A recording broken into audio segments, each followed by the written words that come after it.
here's a quick case study. Here's a architectural firm. We did a valuation for them, and in 2008, the company had $100,000 in free cash flow. So the owner was paying himself $80,000 a year, and we checked, we did the wage analysis, and turns out $80,000 a year. He got it out of one of his architectural, this is what a guy owning a company should pay himself, and it was a study from his architectural association. So he didn't own the no other adjustments really. He didn't have a lot of discretionary expenses built up in his tax return. Really, pretty much the only, it was very clean, very easy to identify his cash flow. He had $100,000 of cash flow in 2008. At that time, on a 20% multiple, at the end of 2008, I would have looked at that and would have said, okay, that's about it's a 5-year payback, it's a 5 multiple, $100,000 in cash flow, I get a $500,000 value. So his valuation probably would have came out $500,000, but in 2010 and 2011, year to date, no profit. Completely, you know, he's paying himself his wage, but there's nothing left after that. And that's, I mean, architects, engineers, construction, you know, who got hit worst in the economic crisis? Those are the guys. And so under the income approach, the value I get now, 0. Until that profitability returns, I mean, what you know, who would want to buy that company for $500,000 if there's no cash flow? There's no return on investment. So from an income approach, the value was 0. And we had an IT company that we did. This is an IT company down in Kansas City. The normalized cash flow was $1 million a year. I'm using a 20% cap rate. It was actually something like 17.8 or something like that, but it's easy here to do the math. So a 5 multiple gives you what value? $5 million. And so under the market approach, we calculated a value of $5 million. I'm going to go on to asset approach. You know, one thing I want to say, or one thing I want to kind of stop at right now, there's 3 approaches here: the income approach, the asset approach, and the market approach. The one thing I want you to leave with here today is the income approach is the only one that really matters. And I'm going to explain to you why. Under the asset approach, it's mostly useful just for liquidation. So we're looking at your equipment. So you got, you know, everybody here probably got a computer in their business.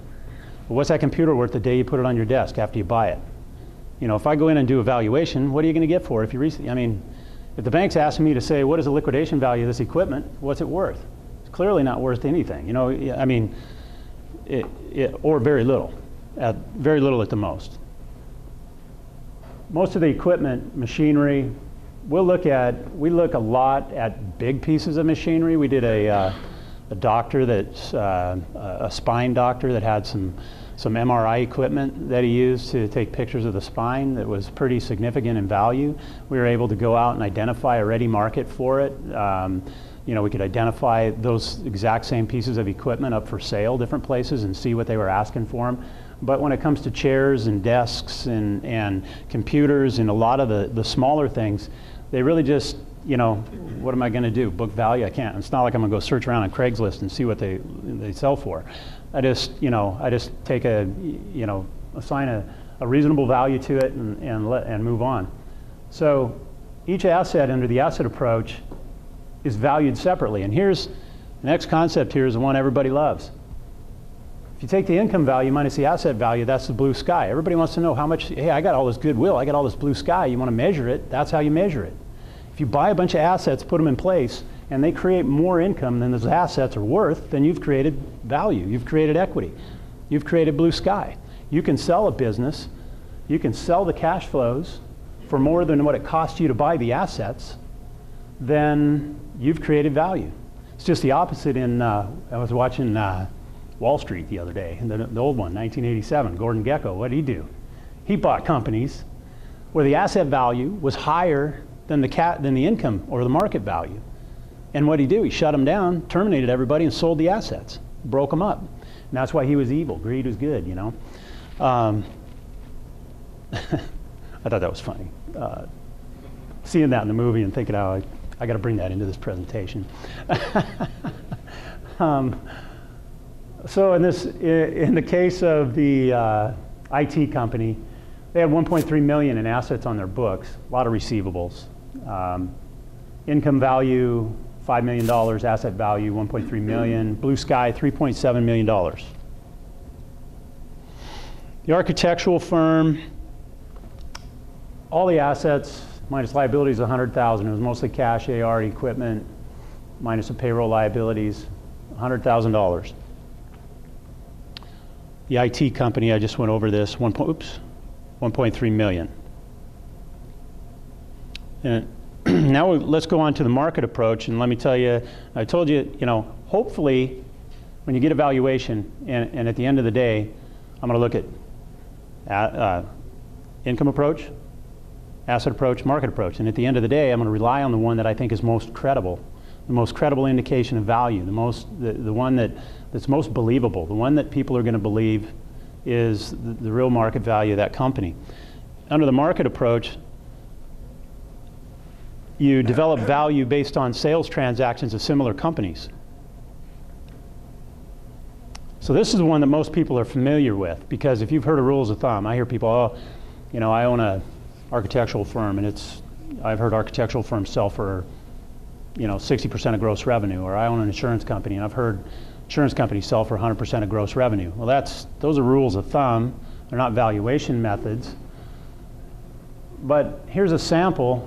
When we go out and we pull in market transaction data, and in this case, we've got an auto repair and maintenance service, and we found the acquisition multiples below are calculated using at least 86 private middle market companies valued at less than 1 billion. 1 billion. And industry asset transactions completed between 1995 and 2011. And so here's the averages. So this MVIC to net sales, this is market value divided by net sales. So basically, they sold the company. If they sold the company, if they had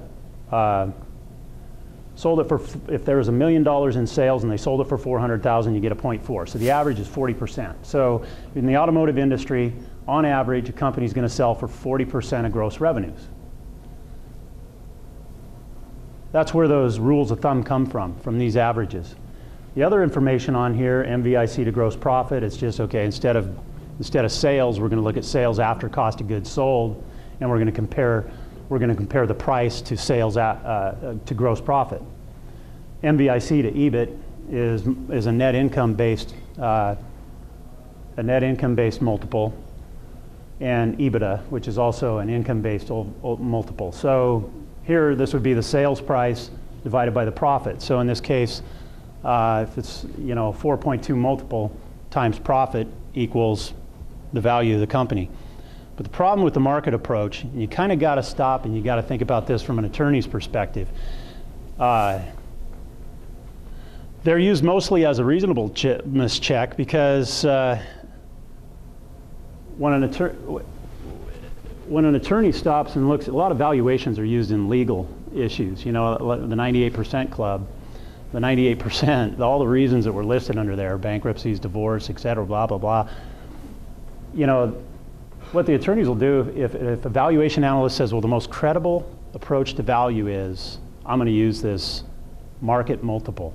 And the first thing the attorneys say is, that's bull, because when you look at 86 transactions, if you relied on profitability if you relied on price to profitability to determine the value, accounting methods vary so much in small business. A sole proprietor, a partnership, a corporation, and an S corp for the same business are all going to show substantially different bottom lines. And so all of those averages have blended all that stuff together. And so essentially, they just rip it apart. There's no way it's comparable. How can you say that that market transaction is comparable to this company unless you have specific transactions that are extremely comparable? I can go on to say, what we find are that there are very few comparable transactions out there. We, I think, did a search for, oh gosh, what was it? It was some kind of restaurant the other day, and we had, what did we do a search on the other day that we had a hard time finding comparables for? You don't remember? I thought we found one comparable. Anyway, we find that there's a hard time finding, if you try to get to the actual transactions, there's very few actual transactions of similar types of businesses that have all of the comparable statistics that we can use. The location of the comparables then becomes another problem. You know, a New York City business versus a Spokane business, or even a Seattle business versus a Spokane business. I mean, we know when we do wage analysis during the valuations that the Seattle market pays about 20% better than Spokane does. So how are the accounting, so how is a business in Seattle and a business in Spokane comparable in terms of financial statistics? The uniqueness of the business or product. There's a lot of very unique restaurants. There's a lot of very unique, very unique niche type businesses for which finding comparables is nearly impossible just because of the type of business that they're in. The data reported is also not very credible. Who gathers these databases? It's usually brokers. Brokers sell businesses, and the brokers are essentially realtors. And when they go and they put the transaction data into the databases, they don't, I mean, they're not accountants. They're just taking whatever they're getting. Lots of small business books are not really all that, you know, they're kind of sloppy. You know, there's not a lot of attention to detail put into the credibility of the databases. So again, there's so many different ways to tear apart the market approach that what we wind up with is that rules of thumb. I basically say a market approach is a rule of thumb, and the only thing I'm really looking for is when I come up with a value on the income approach, does the market approach support it? Because if your company looks a lot like everybody else in the industry, if your profitability is similar, you know, if most of your statistics are similar, then what it sells for should be similar. But it's just telling, you know, a lot of times I'll look at it and if it comes up way different, I'm like, well, I wonder if there's something wrong with my cash flow. I wonder if I'm missing something on the income side that this should be, you know, the market approach is telling me, you know, I'm not in the right area here or something. So let's look at the market approach for the architectural firm. The market multiples indicated that the company would sell for 60% of sales. The sales were in 2010 and 11, right around 760,000.